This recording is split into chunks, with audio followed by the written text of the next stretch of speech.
Welcome to the Practical Growth Podcast. I'm your host, E.B. Johnson, top writer on Medium.com, published author, and master practitioner of neuro-linguistic programming. You've landed on the podcast that takes you on a journey into the heart of relationships and self-discovery. This is a must listen for those who are ready to overcome their toxic relationships and their toxic patterns. You can expect real talk, practical guidance, and raw and relatable guests that you'll be talking about for weeks. Let's get into it. Well, hello again, my lovelies, and welcome back to another great episode of the Practical Growth Podcast. It's me, your host, EB, TikTok, Narc Talk coach, and top Medium.com writer. And I am going to be serving you up a very delicious episode about depression, anxiety, and trauma today. And it is one that is going to help so many of you, and I cannot wait to share it. Specifically, we're going to be talking about the rumination spirals, right? Those terrible, terrible waves of depression and anxiety that can hit us on the other side of a traumatic experience, or even realizing that we had a traumatic childhood. We're going to explore what that looks like a little bit today, and then I'm going to break down how you can help to minimize and partially avoid the worst parts of these spirals by giving yourself a positive footing for your emotions and your mental health before you ever even start that slide. Before we jump in, though, this is just an update and a reminder for anyone who is interested in getting coached by me. My books are closing December 15th. So if you want to work with me for 8 weeks, this is your last chance. This is the last call, the last opportunity to get yourself booked in to work with me. If you want to do that, you're going to need to apply. I only work with 6 people at a time. And that is because the program that I deliver is very intense. It's very fast acting, and I give everyone 150%, and I expect every one of my clients to give 150% as well. So if you want to go into 2023 with more command of who you are, with the strength to set boundaries, to maintain those boundaries, and to start kicking the narcissists in your life to the curb, then you need to work with me, and you need to do it now. Time is running out. Again, my books do close December 15th. So if you want to get coached by me, you need to head to therealebjohnson.com and click on Working with Me. You'll find the application right there. Again, that is therealebjohnson.com/working with me. All right, let's jump into it. Anxiety and depression spirals after experiencing a traumatic event. Is it a totally escapable thing? Is it inescapable? What are our options? How do we keep ourselves from being totally pulled under and getting trapped in those cycles of regret, of shame, of guilt, and then all the hopelessness and the panic that comes along with that? How can we either prevent or minimize these depression and anxiety spirals before they happen? Fundamentally, it all has to begin with a deeper understanding of trauma, with knowledge of what trauma really is, what it really looks like, and how it really affects not only your emotional body, but your mental and physical bodies as well.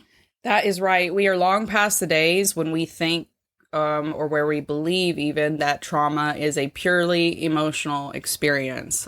Initially, that is the shock to the system, right? When you are traumatized, you are exposed to an event or an experience which shakes you so fundamentally to your core that you are outside of your ability to process it, to manage it, to react to it, to respond to it. You don't have the supports that you need. It makes you entirely fearful of your life, of yourself, of the world around you. And these shocks, right? These traumatic experiences, moments, events, they don't just make us fearful emotionally. What we know now from all the research that's emerging is that trauma actually damages our brains. Right? It damages our brains, and it also damages other aspects of our nervous system. And that all trickles out. All of these systems are interlinked. They're tied together. And when you experience these traumatic events, it literally causes brain damage. Your nervous system is immediately affected. And that can spiral also into affecting your immune system, affecting your physical body, your muscles, your nerves, your bones. There's a million different side effects that we now know come from these traumatic experiences. This trauma is stored not only in the mind, not only in the heart, but in the body. And the longer it's held on to, without being addressed, without being recovered in some way, the more damage is done over time. Your body will literally degrade. You're more likely to get chronic illness.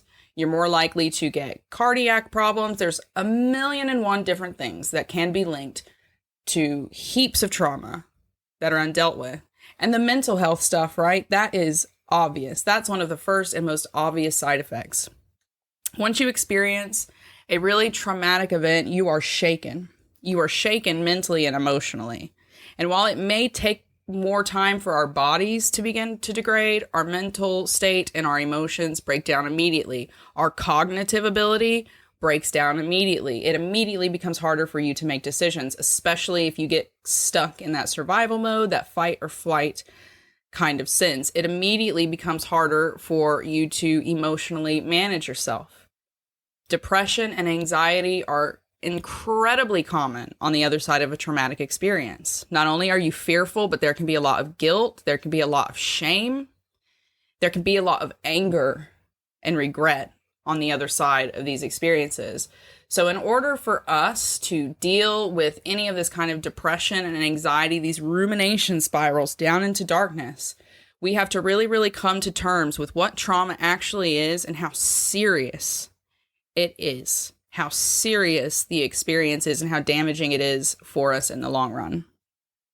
Once you have a better understanding of how serious trauma is and you begin to treat it like the life-altering experience that it is, you begin to understand how we can slip into these patterns of depression, anxiety, of hopelessness after trauma. Because our brains are damaged, okay, our brains are these incredible computers, really, inside of our heads. They're these incredible computers. And once they experience trauma, the brain goes into a desperate and constant attempt to protect you. So even when you're sleeping, it's constantly scanning the environment for threats because it never wants you to experience that kind of fear or terror again. Now, physically, that can put us into anxiety, right? We feel anxious responses. We start to feel panic. Your heart rate increases. You might sweat. You know what the anxiety response is from your physical body. But then inside of your head, your thoughts, your brain also starts sending you patterns of thoughts in order to protect you. So very commonly, that is throwing you back into the experience through traumatic memories. You keep re-experiencing these memories, and over again, you feel all of these emotions. Now, it seems senseless, but what your brain is trying to do, it is trying to protect you, okay? It's trying to run these memories over and over again so that you can look around your environment and notice any similarities between that past situation and where you're at then. And that brain sees any similarities in your environment as a threat. So the rumination being done by your brain, keep thinking about it. What could you have done differently? Why didn't they do this differently? Why weren't you lovable? That is an attempt to protect you.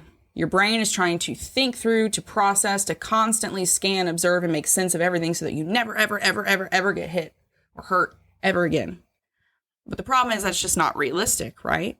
It's just not realistic. Not only can we not possibly scan or see every threat everywhere, but there's not always a threat everywhere. Okay? Your brain doesn't always need to be on scanning for threats because most of the time you're safe. You are actually safe. So we have to be understanding of our brains. We have to understand how this works and how we slip into these rumination patterns. And once we see the sense behind it, the logic that our brain is trying to work along, it's easier for us to step in and to break the patterns, to work with our brains instead of working against them, to minimize these spirals of depression and anxiety. Now, none of this is to say, nothing that we're going to talk about here in just a second is going to stop all depression and anxiety after a traumatic event. Okay? It's not. Because quite frankly, some of these emotions are unavoidable after a traumatic event. The aim here is to minimize the heaviest, darkest, and most worthless parts of these experiences, because there is still lessons to be learned in your depression and in your anxiety. And sometimes we experience those feelings, those emotions for a reason, because we need to feel them, because we are not in the right place. We are not making the right decisions for ourselves. We are not with safe people who are supporting us. Okay? So you need to look at rumination patterns, depression, hopelessness, anxiety for what it really is, and then decide to give yourself the best possible footing to deal with it, however it comes into your life after a traumatic experience. So what does the nuts and bolts of that look like then? How do we prevent or minimize these anxiety and depression spirals after a traumatic event? Well, the best way to deal with it, the best way to deal with these really heavy, hard, dense emotions on the other side of trauma is to minimize. We're going to try to minimize and pack yourself with as many positive people, emotions, and experiences as you can before you slip into that. So these are things you want to do either before a traumatic experience as part of building a healthy, fulfilling life for yourself. Or if you have recently experienced something traumatic or realized that you are going through something traumatic, then these are steps you need to take immediately to give yourself some balance before the rumination patterns can kick in, take over, and pull you down. First and foremost, one of the best gifts you can give to yourself at any stage in your life, but especially after trauma, is learning how to lean into pure pleasure. Pure pleasure, just pleasure for pleasure's sake. There is no denying the value that pleasure has in our lives. There's a reason that we can experience pleasure, and there's a reason that certain things give us pleasure, okay? And what I'm talking about here when I say pleasure, I don't mean, we're not talking about sexual pleasure. We're talking about real, fulfilling, validating, personal pleasure. Personal pleasure. These are the things that lift us up at our core, no matter where we're at in life. Things that make you smile or that make you laugh or relax or feel at peace. These kinds of pleasurable activities are an important part of preventing the worst aspects of anxiety and depression spirals. So instead of putting your head in the sand after something bad happens or just keeping busy to avoid everything, what you can do is allow these really dense emotions to work themselves out of your body, out of your heart, out of your mind, while doing things that you love, love, love, and can be entirely present in. So you figure out what you enjoy, you figure out what your passions are, and start going after your passions immediately. Well, like watching Disney movies, you want to eat a bowl of popcorn, you want to just go and see your friend and travel to a park or Napa or whatever it is. That's what you do, just pure pleasure. And if you don't know what brings you pleasure anymore, then what you need to do is to look into inner child work, because that is where we can find these first original kind of fountains of authentic joy and happiness and optimism and fun. Next, what you want to do if you're really trying to fend off the worst parts of these rumination spirals is you need to try to lean into or discover a chosen family for yourself. From the time we're brought into this world, we get hounded about family, right? Family, family, family, family, family. But this isn't just blood. This is not just blood family, okay? Blood family is not the ultimate commitment in life. You don't need them to be safe in this world. As a matter of fact, some of us find that they're the source of our trauma. So that's why the focus needs to be on chosen family as a means of support. These are not toxic people. These are people who wake up and choose you every single day. These are people who choose you even when they have seen you at your worst. Okay? And they may not be blood. Some of them might be, but they may not be. They might be friends. They might be romantic partners. They could even be your coworkers. Okay? You never know where you will find people who are just totally, completely open, who are willing to be open with you, who are willing to be a safe place for you to be open with them. These are people who choose to see the best in you, that you can trust, that you know, no matter what I come to with this person, I will not be judged. And they might be hard to find, but they exist everywhere. So what you can really do to try to bring some peace to yourself in these moments is find people you can trust. Find a community for yourself that you can be completely at ease with. The third step to defeating the worst parts or avoiding the worst parts of these depression and anxiety spirals after trauma, so incredibly easy. And it's shocking to me that this is not one of the first things that's recommended to anybody who's gone through a bad experience. And it is this: do things you're good at. Spend time doing things you're good at. And here's why. Self-confidence is a core part of defeating your trauma. Okay. The more genuine self-confidence. I'm not talking about like, ooh, I look good. Like genuinely, I love myself. Self-confidence is a huge part. That is how we get over our trauma, because when we have that self-confidence, we are actually learning how to love ourselves and hold standards and boundaries. And you can start to look at your trauma and separate your value from it. You see your trauma as something that happened to you, not something that destroyed you.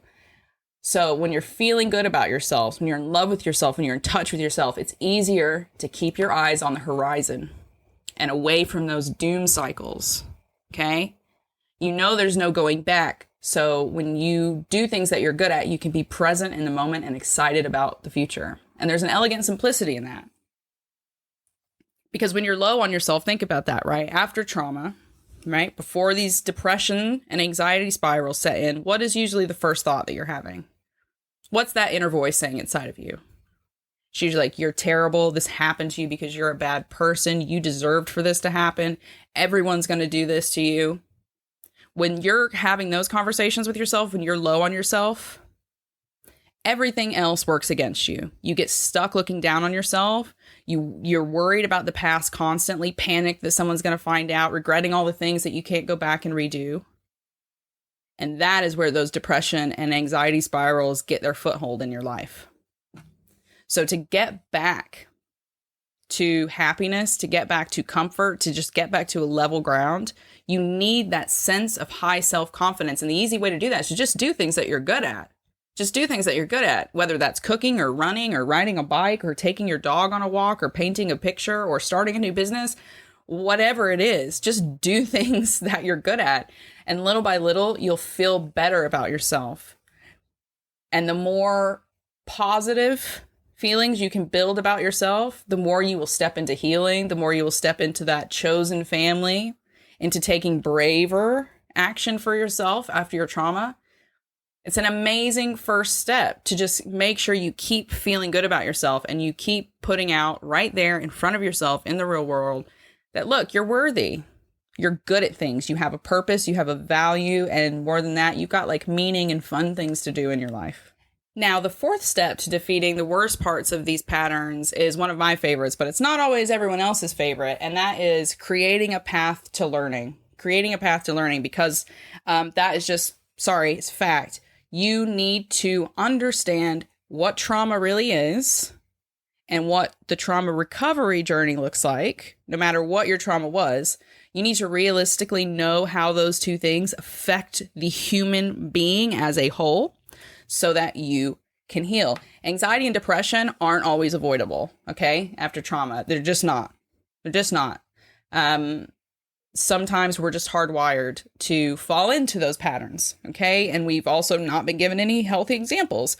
So some of us can't avoid that. And that's especially true if that depression and anxiety comes as a part of a larger condition that might have been created by the trauma, right? Like PTSD. And in my case, I was diagnosed with CPTSD. And that means that sometimes I'm in a slump, okay? Sometimes I slump.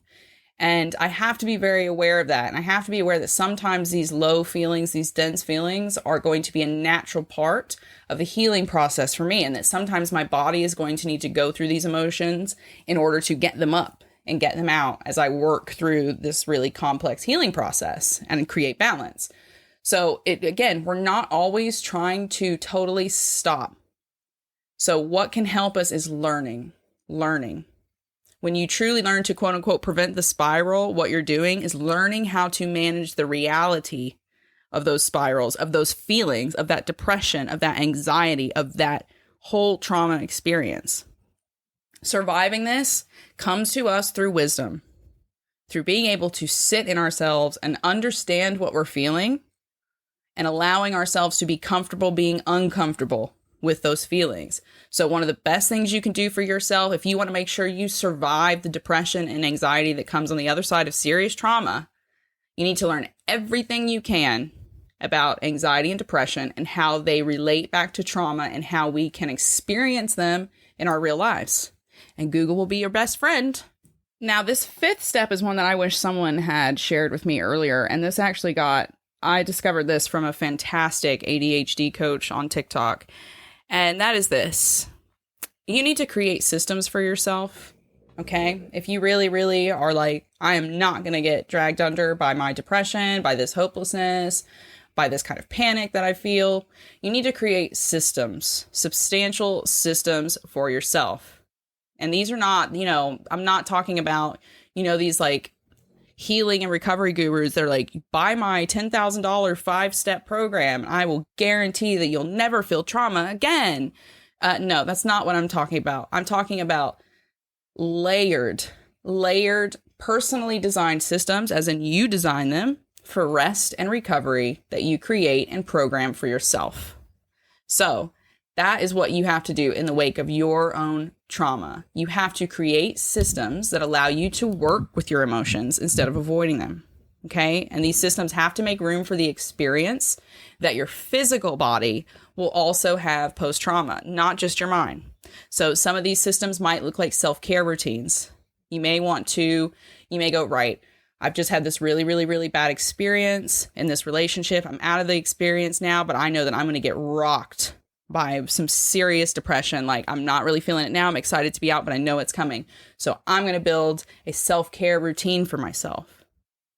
Well, that might incorporate not just like having a bubble bath and calling your friend for a girls' night. Okay, that might actually involve you contacting a therapist, setting up a treatment plan for yourself, building new social contacts. It might have to involve medication. It might have to involve a change of scenery, materials, new experiences, whatever helps to keep you in a manageable place, whatever helps keep you on a positive track for yourself.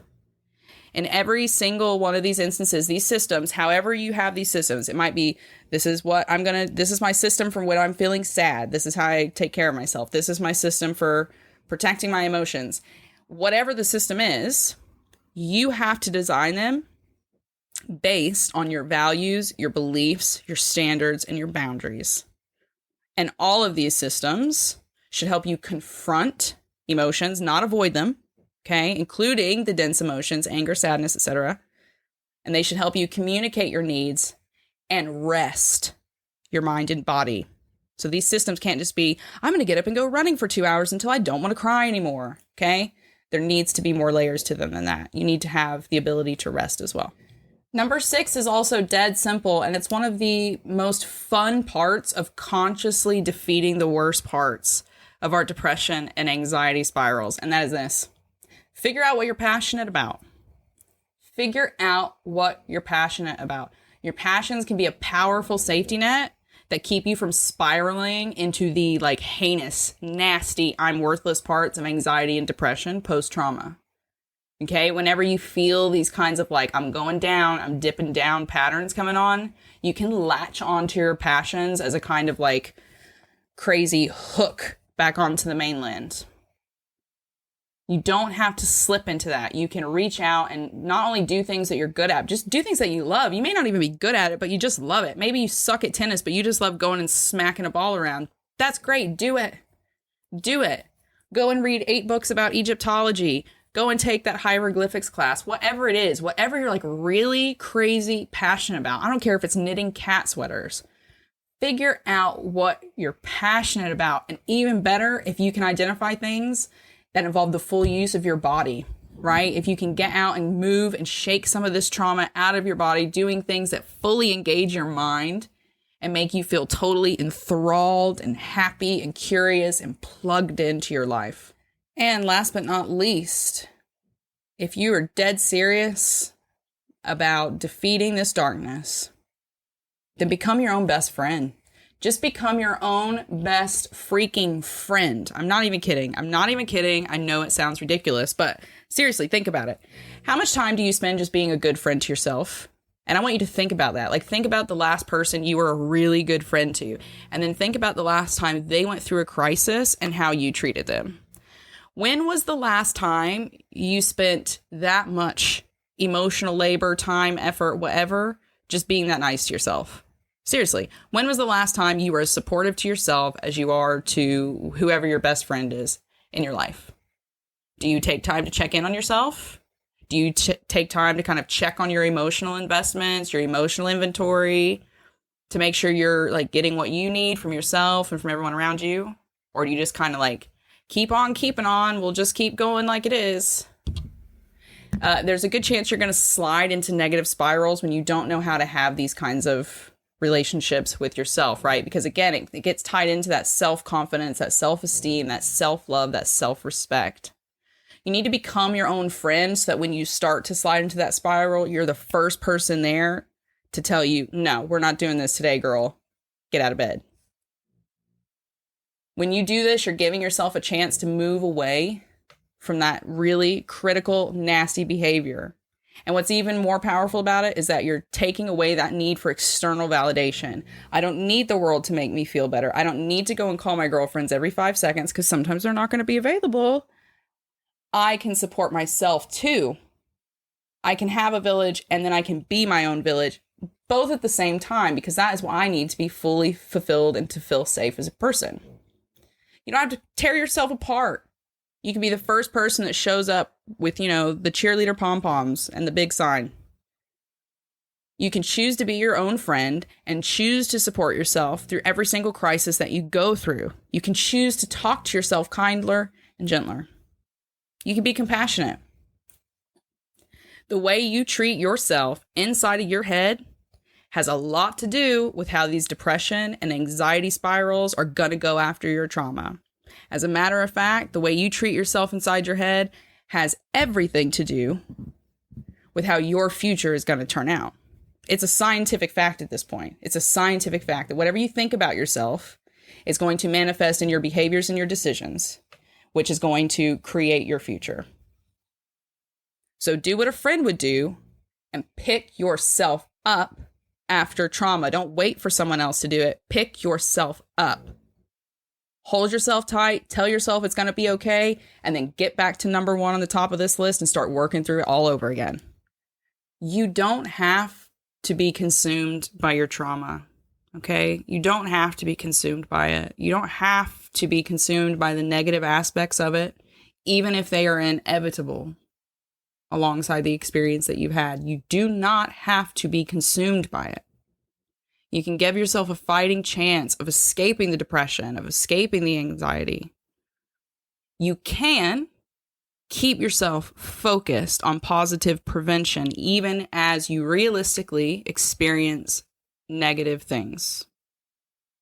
This is not about avoiding your feelings or experiences entirely, okay? It's a more accurate way of giving yourself positive footing so that you can deal with the difficulties of trauma recovery without being destroyed and swallowed up by it.